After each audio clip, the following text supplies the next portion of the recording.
जी देखिए, निश्चित रूप से इस घाटे की पूर्ति वो कर रहे हैं जो ईमानदारी से बिजली का बिल दे रहे हैं, और ये हमारे समाज के लिए सबसे ज्यादा चिंता का विषय है। देखिए 30-35 साल में जो भी सरकारें रही इस बीच में, उनका ध्यान इस ओर नहीं गया, कर्मचारियों का ध्यान इस ओर नहीं गया। चोरी करने वाले तो ध्यान दे ही रहे थे, लेकिन वो कुछ नहीं कह रहे थे। ये चिंता का विषय मेरा ऐसा मानना है। आपके माध्यम से भी मैं सरकार से और कर्मचारियों से बात करूंगा कि इसके जो दोषी हैं उनको तो किसी कीमत पर नहीं बख्शा जाना चाहिए। जी जी, यहाँ पर मैं मनोज जी से सवाल करना चाहूंगी कि मनोज जी, अभी बीजेपी की सरकार है, इससे पहले कांग्रेस की सरकार थी, लेकिन जो पुलिसकर्मी है वो खुद ये चीज स्वीकार कर रहे हैं कि यहाँ पर जो बिजली की चोरी है वो सालों से चली आ रही है। तो ना इस प्रशासन में कोई कदम उठाए गए हैं, ना ही उस सरकार के समय, तो आखिर ये अनदेखी क्यों? देखिए, ये बात बिल्कुल सच है। आप कह रहे हैं कि 25-30 सालों से स्वीकारते हैं कि आपके मतलब आपके यहाँ पे जो आपके इसके संवाददाता है, उन्होंने ये कई मुद्दे उठाए हैं, भ्रष्टाचार की कई मुद्दे उठाए हैं। उन्होंने ये मुद्दा भी उठाया था सरेआम बिजली चोरी, जिसको मतलब देश प्रदेश की रखवाली का उत्तरदायित्व सौंपा गया है। उनकी पूरी कॉलोनी में सरेआम चोरियां हो रही है।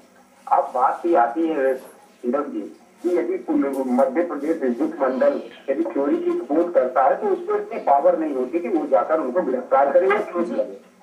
जी बिल्कुल मनोज जी, आपसे यहाँ पर ये जानना चाहेंगे कि कई बार इस बिजली की चोरी को लेकर आला अधिकारियों से शिकायत भी की गई है, लेकिन उन्होंने सिर्फ और सिर्फ जांच का आश्वासन देकर मामले को टालने की कोशिश की गई है। आपकी पार्टी विपक्ष में है, तो अब आप इस बिजली की चोरी को लेकर किस तरह की कार्रवाई का प्रावधान रखेंगे, या फिर किस तरीके की कार्रवाई अपनाए जाने की मांग करेंगे?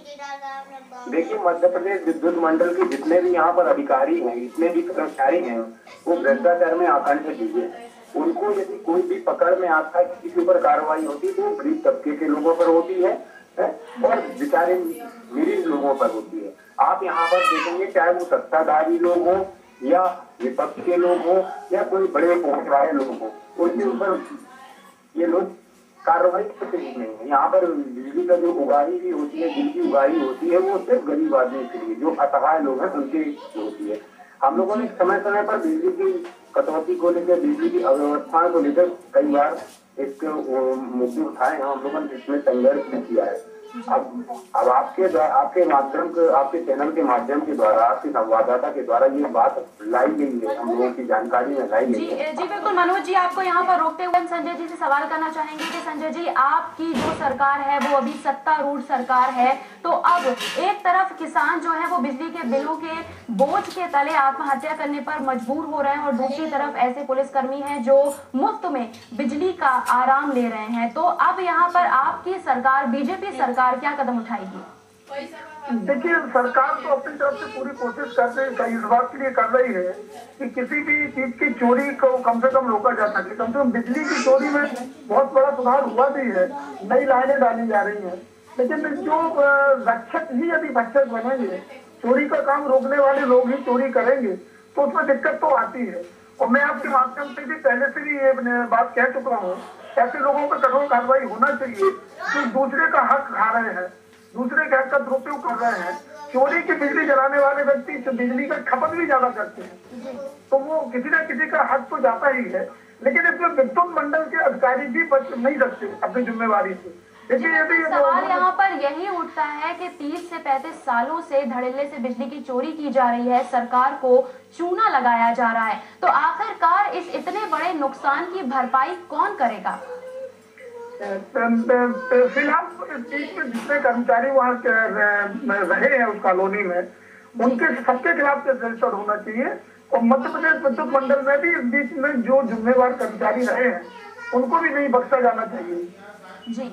जी बिल्कुल, क्योंकि यहाँ पर जो पुलिस वाले हैं वो खुद ही चोर बन चुके हैं, तो अब यहाँ की नैया एक तरीके से हम कह सकते हैं कि राम के भरोसे ही चल रही है। आपसे ये जानना चाहेंगे कि अब दंड के क्या प्रावधान आगे, इसमें कौन से ऐसे प्रावधान हैं जो कि लागू होते हैं दंडित करने के लिए?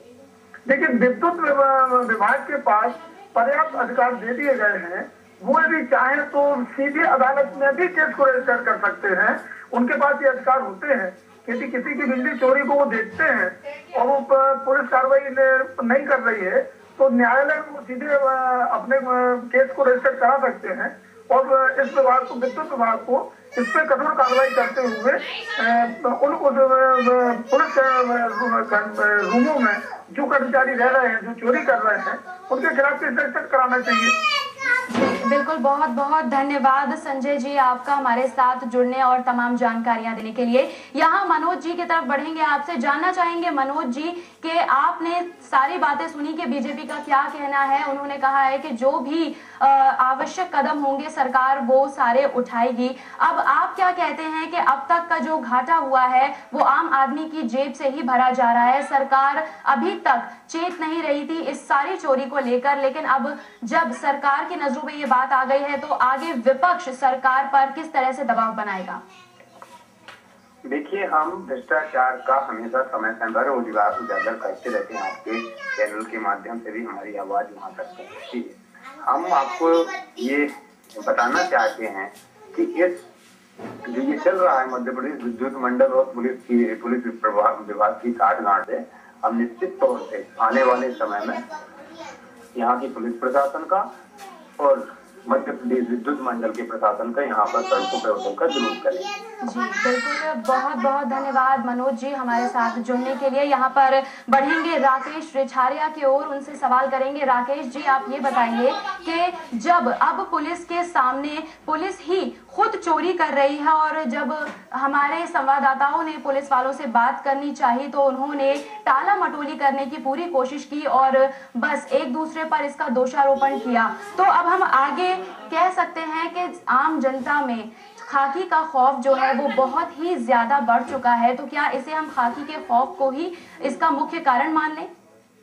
कि बिल्कुल इस बात से इकरार नहीं किया जा सकता है कि खाकी वर्दी का खौफ अब भी विद्युत विभाग पर और जो सक्षम अधिकारियों उन पर है, क्योंकि लगातार 30 से 40 वर्षों से जिस तरह पुलिस विभाग बिजली चोरी कर रहा है और विद्युत विभाग उन पर कोई कार्रवाई नहीं कर रहा है, इससे कहीं न कहीं इस बात को प्रमाण तो होता है कि विद्युत विभाग पर निश्चित तौर पर खाकी वर्दी का खौफ है, क्योंकि तभी सीधे तौर पर वह कार्रवाई नहीं कर पा रहे हैं। जी बिल्कुल, बहुत बहुत शुक्रिया राकेश जी हमारे साथ जुड़ने और तमाम जानकारियां देने के लिए।